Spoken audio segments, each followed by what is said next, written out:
informasi terkait kasus yang meninggal pertama di RSUD Subang. Jadi pasien yang meninggal di RSUD Subang ini asalnya memang bukan pasien COVID, suspek COVID.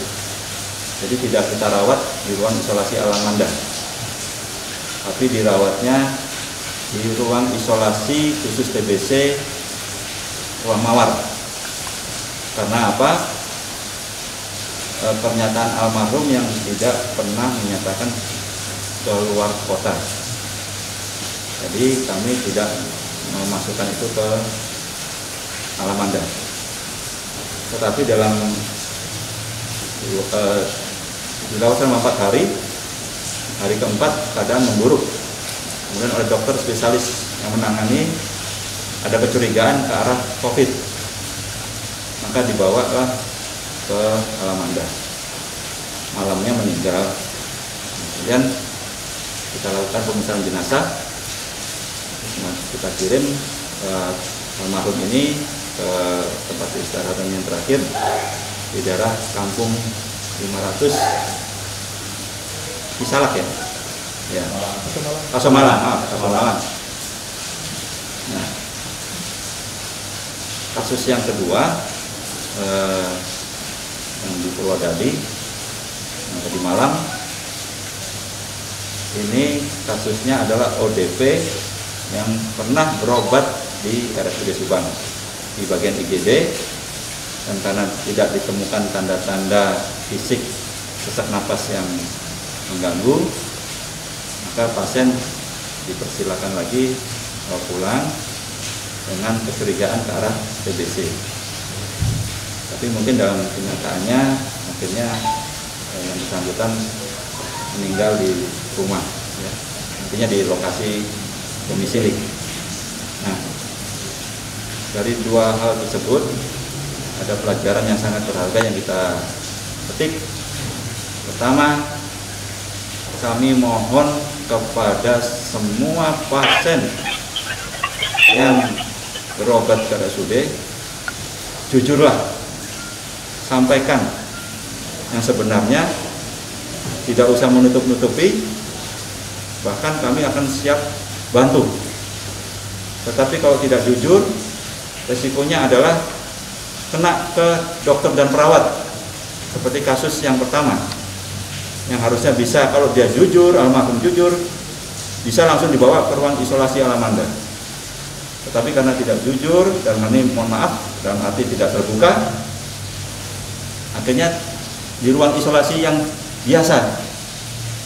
Bisa dibayangkan ada beberapa dokter dan perawat yang saat ini mungkin gelisah karena rapid testnya positif yang dari Kasomalang ini, ya. Itu karena ketidakterbukaan akan mempengaruhi kami, ya. Kesehatan kami jadi jaminan, jadi taruhan, ya. Terus yang kedua, berkaitan dengan pemulasaran jenazah, pemakaman, tolong kita sebagai umat muslim, ya, khususnya ya, yang dua orang ini, hargailah sesama kita.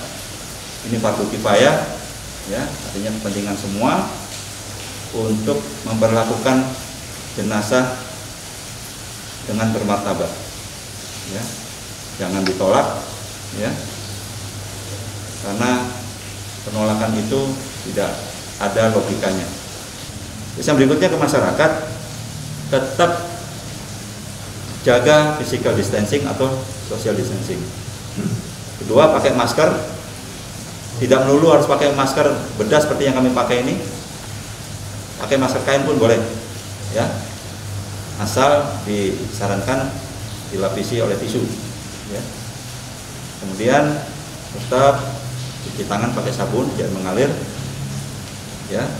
Itu lebih baik, lebih bersih daripada pakai hand sanitizer. Hand sanitizer hanya dipakai kalau di perjalanan tidak ada air, ya. Selama ada air, ada sabun, manfaatkan itu, ya.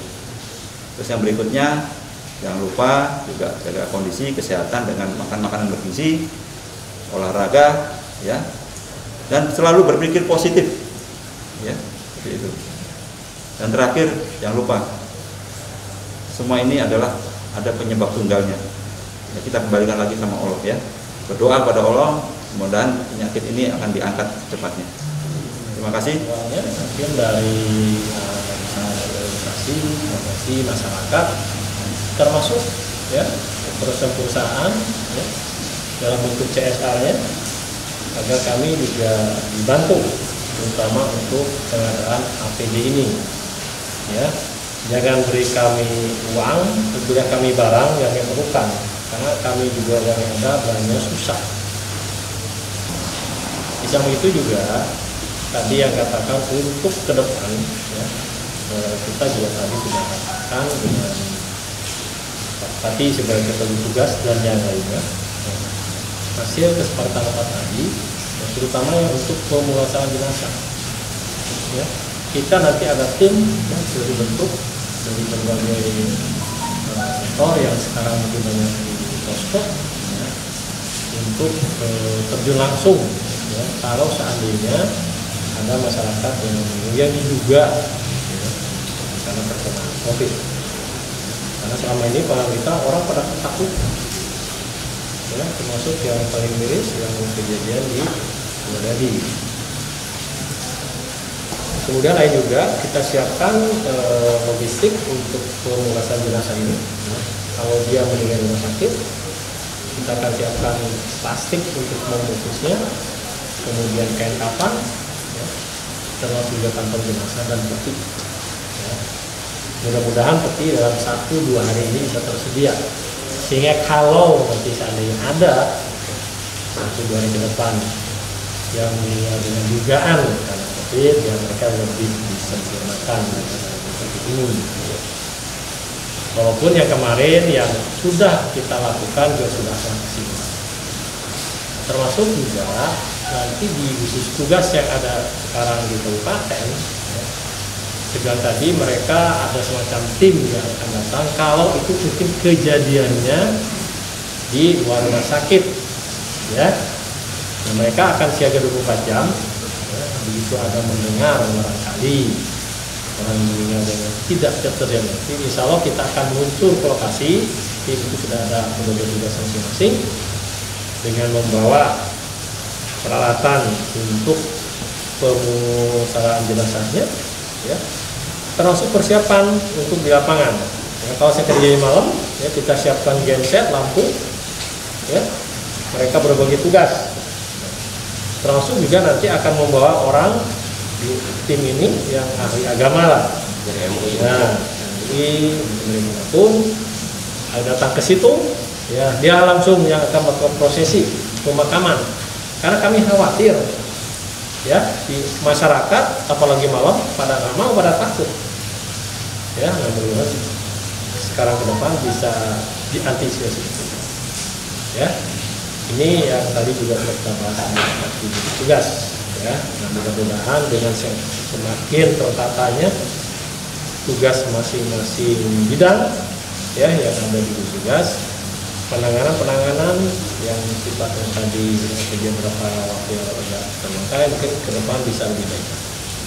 Kemudian update terhadap pasien yang kemarin saya umumkan yang hasil swabnya positif, ya, alhamdulillah ketiganya sudah ada perbaikan arahnya baik, ya. Dan kemarin saya sempat kontak komunikasi dengan seorang yang mengatakan sudah ada perbaikan dan mengarah ke arah yang lebih baik, ya. Kita doakan, ya. Yang pertama, kasus kedua 3 yang kemarin mereka bisa sehat kembali, dan berat nanti pada saat mereka kan akan diulang, ya, diulang tes swabnya, ya. Mudah-mudahan tes swab ulangannya mereka bisa aktif. Termasuk kasus pertama juga kita masih menunggu hasilnya dari Labkes di Bandung, dan sampai saat ini belum kami. Pada saatnya nanti akan saya umumkan, ya. Jadi yang 3 itu dalam keadaan sehat. Termasuk pasien-pasien yang kita isolasi di pasien ODP ya, ODP di gedung per 14 minggu insya Allah sehat ya. Berharap mereka sehat terus, dan seperti kemarin sudah dilakukan pemeriksaan swabnya. Sama, kita juga masih menunggu hasilnya dari lab case di Bandung.